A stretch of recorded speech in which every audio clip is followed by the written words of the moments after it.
রাজধানীর মিরপুরে শাহ আলী এলাকায় কমার্স কলেজের একাদশ শ্রেণীর ছাত্রকে কুপিয়ে হত্যা করেছে। শনিবার রাতে কলেজের পাশের একটি ভবনে সহপাঠী রাজিনের বাসায় মেলে জুবায়ের হাসান রাফির রক্তাক্ত মরদেহ। স্থানীয়দের থেকে খবর পেয়ে ঘটনাস্থলে আসেন আইন শৃঙ্খলা বাহিনীর সদস্যরা। হত্যাকাণ্ডের কারণ উদ্ঘাটনে ঘটনাস্থল পরিদর্শন করেন সিআইডির ক্রাইম সিনের সদস্যরা।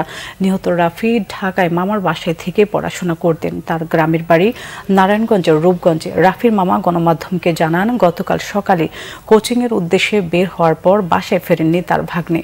তার অভিযোগ, পূর্বশত্রুতার জের ধরে তার ভাগিনাকে হত্যা করা হয়েছে। তবে ঘটনার পর থেকে রাজিন ও তার বাবা দুজনে পলাতক রয়েছেন।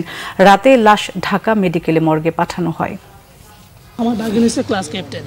তো ক্লাসে যখন কেউ ঝামেলা করে, সে ক্যাপ্টেন হিসেবে এটা তার দায়িত্ব হচ্ছে ফিরে রাখা। এখানে রাজিন নামক একজন আর আরেকজনকে যায় না, দুইজনে ঝগড়া করতে করতে মারামারি পর্যায়ে গেছিলো। তখন সে রাজিনকে থামাইতে গেছিলো।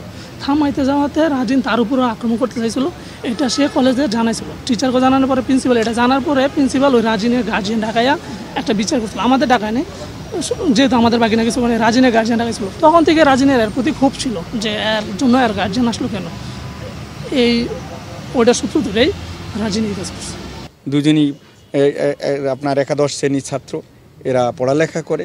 এখন যে ঘটনাটা ঘটেছে, কী কারণে ঘটেছে, তারও কিছু তথ্য উপত্য হয়তো আমাদের কাছে আসছে, কিন্তু সবগুলো তো যাচাই বাছাই শেষেই আমরা মিডিয়ার সামনে উপস্থাপন করব।